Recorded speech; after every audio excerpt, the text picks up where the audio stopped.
My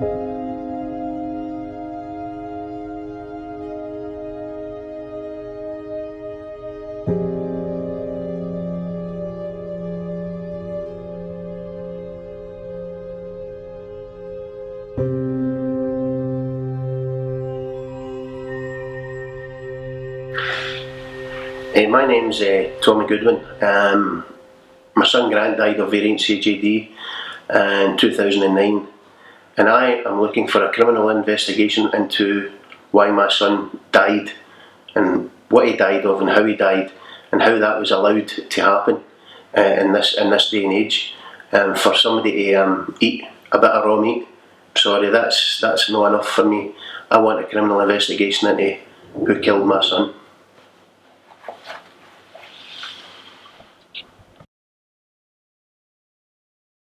Actually having variant vCJD by Professor overall down in the Southern General in Glasgow, but this was after about an 18-month history of the onslaught of the illness, starting off with a small bit of dementia, forgetfulness, and then becoming unsteady on his feet, gradually getting worse. He was stumbling in the street and different things like that. Just basically the way you seen the cattle on the television through the BSE thing, it was a carbon copy. The way that Grant's illness took, it was the exact same for him, the cattle. His full body just gave in. And what the illness actually does is it kills off your brain cells one by one. And Grant had everything from dementia to psychotic fits, where he didn't know who he was, he didn't know who his mother was at the later stages of the illness. It is a horrendous illness. Grant is very unique with that illness of being the only one in the world, according to the statistics, that died of variant vCJD with an MV gene type, which takes up 50% of the human race. There are 3 gene types, MV, MM and VV. Double M takes up about 45% and VV takes up about 5%. Every other kid that had died of variant vCJD was a double M gene type, up until Grant got that illness, which it's totally devastating for any family to have to watch their son dying of that. It's probably the worst thing that you could ever see in your life, and we're here now 5 years down the line, and it doesn't get any easier. Every day you think about the same things, about how it affected Grant, how it affected the family, and it's just totally horrendous. And us as a family, Grant still does not appear on the statistics as actually having died of variant vCJD. Why? I don't know. I've looked for answers everywhere. We've not been told why. Basically what they says was it was today was Pulvener sign, which was absolute rubbish, because there was 2 papers done on Grant that are now in the Lancet because he died of variant vCJD through with him being the MV gene type, him being unique. And who wrote those papers? The paper that was wrote in the Lancet was actually done by Richard Knight, Professor John Collins, there was Professor Rudge was involved in it. There were 4 or 5 different professors all involved in that paper, which was written for the Lancet. And in that paper, anybody that reads that are left without any shadow of a doubt that Grant died of variant vCJD. Yeah. And can you tell me a wee bit, before we're going to speak about the professors, can you tell me a wee bit about the diagnosis of Grant? And I know at the time, was he working in Jersey? Yeah, he was over in Guernsey, yeah, Channel Islands. And just explain, what had happened there, and you brought him back home. Yeah. Grant was a bit of a wanderer, all his kind of life sort of thing. Like, he was tied down. He fell out with his girlfriend, so he decided just to tour the world a wee bit, and on his travels he ended up in Guernsey, where he settled down with some friends and all that, and he had a right good life. and he started doing some work on he was steel fixing, and he was having a great time. You know, it was anybody that goes to Guernsey, it's like a single man's paradise. You know, and he was having the time of his life over there. And in 2007, late 2007, Grant started to become very. He wouldn't go out. You know, I mean, Grant was always Grant loved life.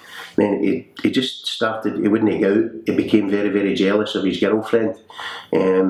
He was struggling, he was sleeping in for his work and different things like that. And when he went to the doctor in Guernsey, the doctor actually prescribed him as having a bit of depression.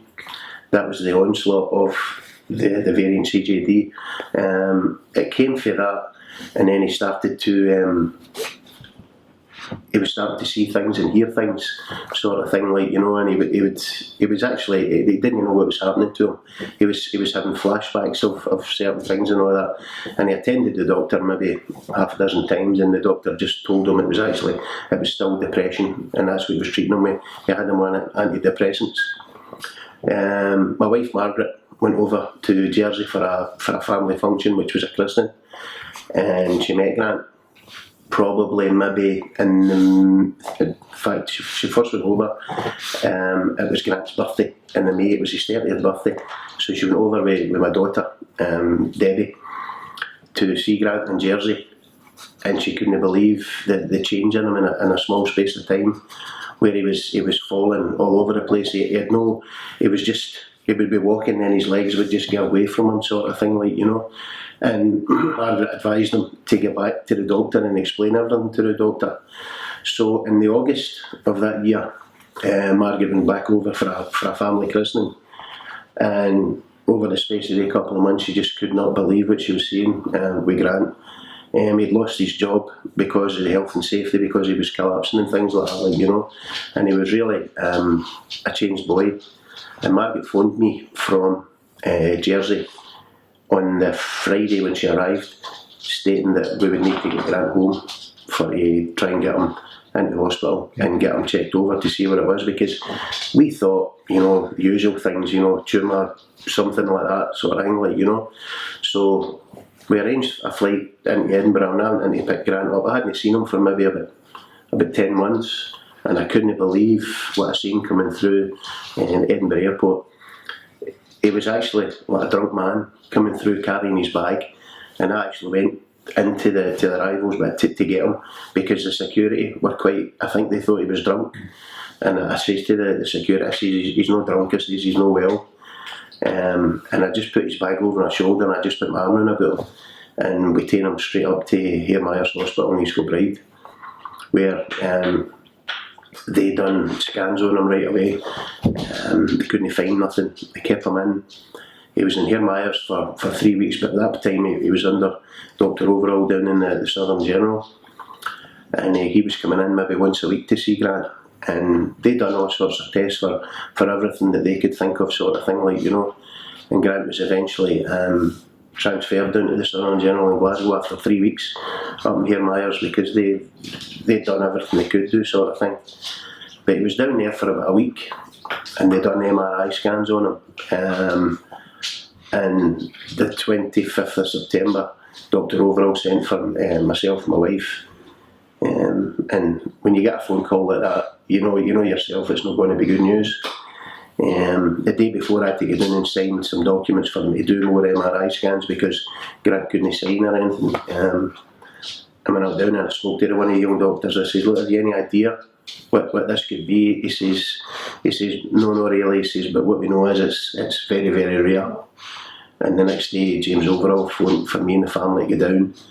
And when he brought the news to me and Grant, it was, the only way he could put it across to us was, I mean, I'd heard of BSE, right?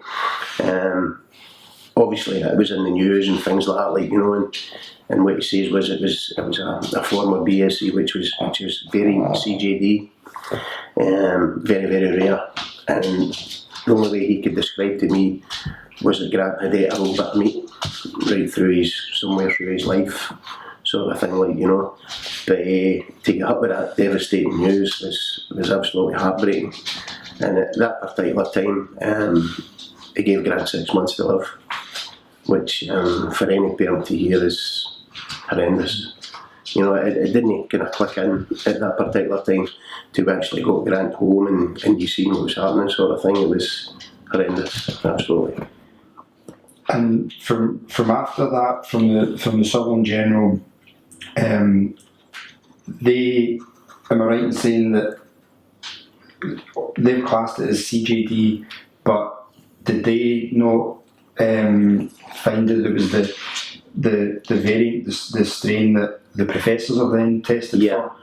What happened after I spoke to James Overall was they contacted the National CJD unit in Edinburgh.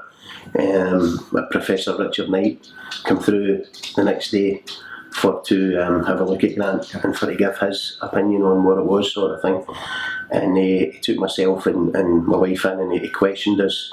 He hit us with all sorts of random questions, especially Margaret, about what we fed Grant when he was young, you know, things that we didn't realise where the questions were going at that particular time, but obviously now we do know that it was through the BSE thing.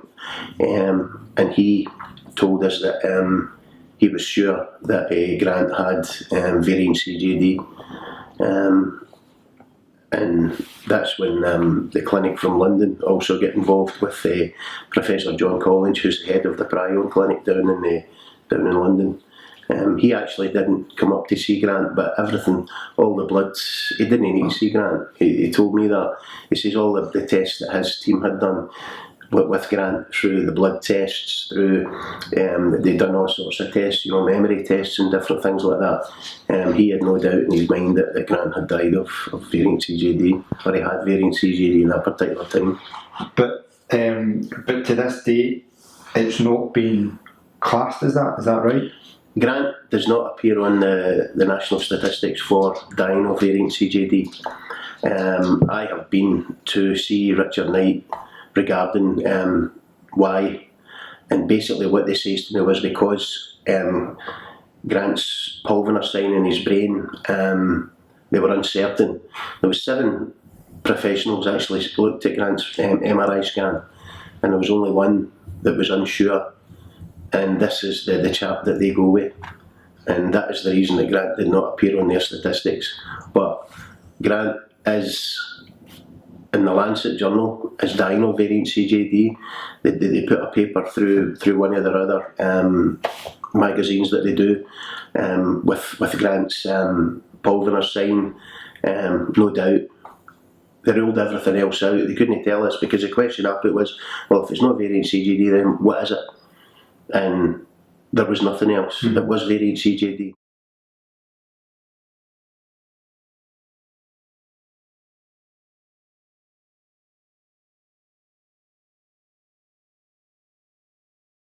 The campaign that I'm involved in at the moment with some of the other families down in London, we've met in quite a few occasions, and I keep in contact with them over through the net and things like that.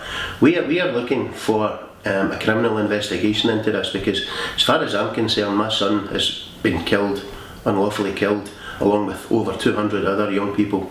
The Phillips report, which was done for the BSE, was nothing but a cover-up for the government. It stated when that was on set that they weren't there to find people responsible. They were there to see what they could learn from it. There's over 200 people dead from that. There was things happening during that. They were sending out messages that meat was safe when they knew it wasn't safe. There was vets and professors and who basically were told if they didn't toe the line with the government, then they would lose their jobs, and they had to sign the Official Secrets Act. And that is common knowledge that John Gummer and his government at that particular time covered up the BSE outbreak by telling people that meat was safe. For maybe five years, when they first suspected the first case of BSE, all that contaminated meat was going out into the world for people to eat.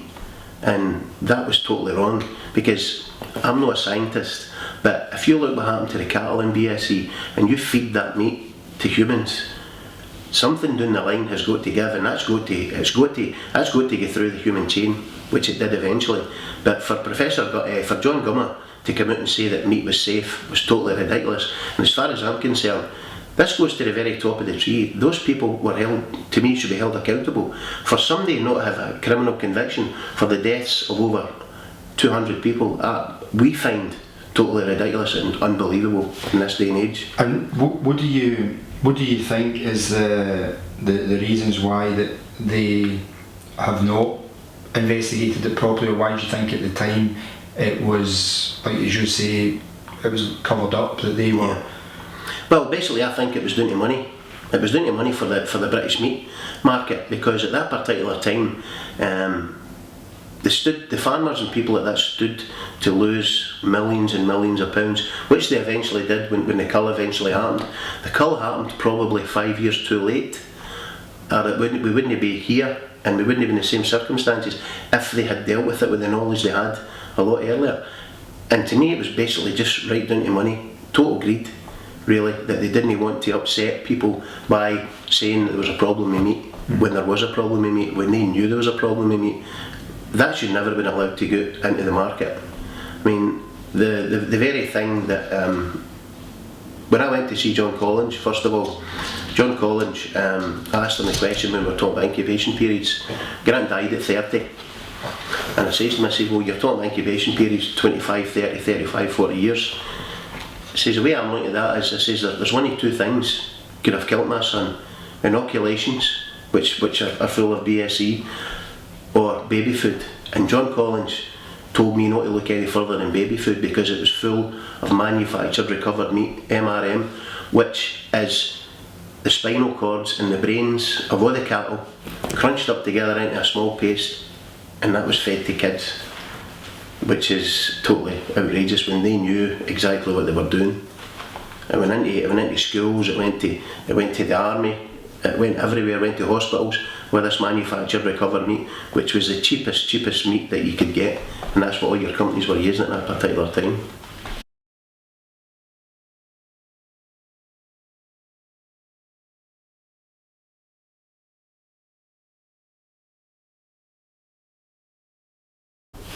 Scottish people and the people of the UK must realise, through blood transfusions, through everything, because blood is contaminated with BSE.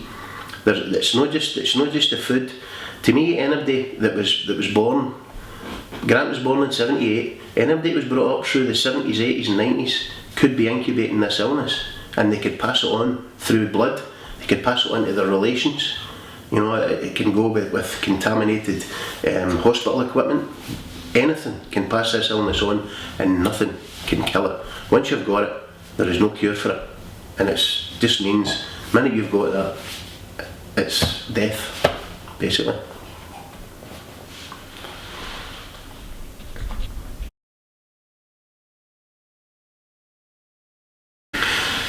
In trying to get help and support for our family and trying to get some answers, I went to see the Labour MSP at that particular time, who was Tom McCabe, and I explained everything to Tom McCabe regarding Grant's MV gene type, dying of variant CJD.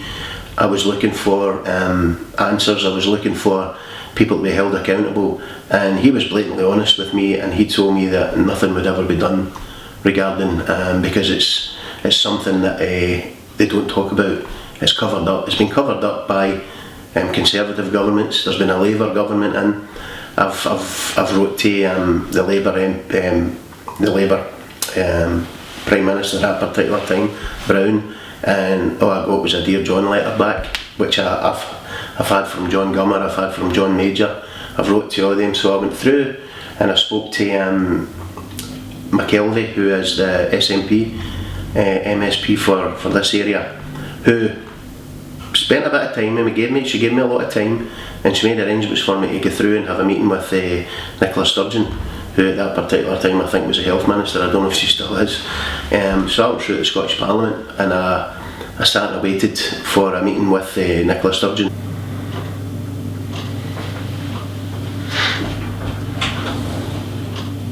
The Nicola Sturgeon came in with a member of her team who was taking minutes and it was a wee bit later on that I found out that she was actually a member of the Scottish government to do with the health department at that particular time. Her name, I can't remember her name, but probably a week after that meeting with Nicola Sturgeon, I received a letter back basically stating that the Scottish government could not or would not do anything to support me in my campaign to try and get a wee bit of justice for Grant, because at that particular time when the BSE outbreak happened, the Scottish government was deformed, and it was I would have to take it up with the British government. So it was a complete waste of my time to look for some support for a Scottish boy and a Scottish family to be told that by a Scottish minister. And has there been anybody up here, and politicians, has anybody took up the case? Up in Scotland at this, over the last 5 years, I've not had any real support from any MSP that I've went to see, because as far as I'm concerned, it's as quick as they can get you out the door. You know what I mean? They don't really listen. McKelvey gave me a bit of time. I'll give her her place, and she was the one that made the arrangements for the meeting with Nicola Sturgeon. And after the meeting with Nicola Sturgeon, I met with her in one of the local cafes, and she basically apologised for not being able to get some support. Now, I would say she's probably the only one that I've met that has gave us the kind of time of day sort of thing. Nobody else wants to talk about it. I mean, I've written to numerous people down in who the health minister was for the Labour Party. No success. Asked for meetings. Not interested in meeting the families of bereaved kids that have died of variant CJD. All they do is, sorry, I'm not available, we'll get back to you. You write back, they don't get back to you. They're not one bit interested in talking about variant CJD, because as far as I'm concerned, they know there was a major mistake there. There's a major mistake happened. I mean, when there's 200 plus young people dead with this terrible illness, they know there's been major mistakes made, and to me, people should have been held accountable for that. And it's still not too late. What they tend to do in our government is they actually, John Gummer became a lord, which was totally devastating for us.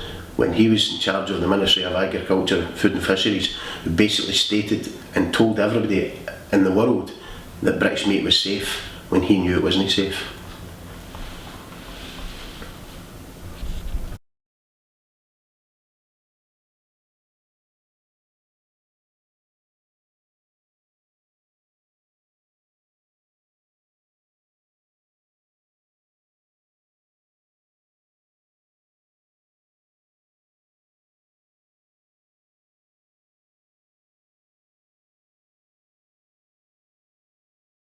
Right. Everybody that sat in the Phillips report was told exactly what to say. They were taken into a room and told exactly what to say and how to answer the questions and what the questions were going to be fired at them. That is not an investigation. That is criminal itself, for people to be told exactly what to say when they get into a meeting, and for documentation that was there at that particular time to disappear. There was information there, and there is information there, and people should be allowed to see that information. But when you're talking about governments and different things like that, then I'm sorry, but things disappear, and people disappear, and people's lives disappear. People have lost jobs, they've lost their families, they've lost everything. They've been put in jail because they've been talking out against BSE, which you can see if you get into Christine Lord's website. There is people there who have spoke to Christine. They'll not give her a name because they're frightened, because they could be put in jail, they could disappear. That's how strong this is with BSE. When you go up against the government the government doesn't worry me. I've lost my son, I can't lose anymore.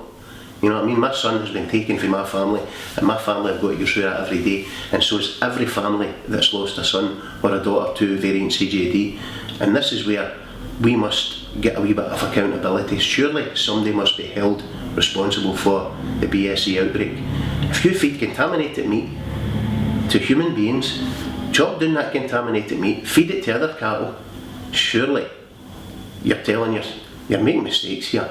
But this was all for to get money and corruption, as far as I'm concerned.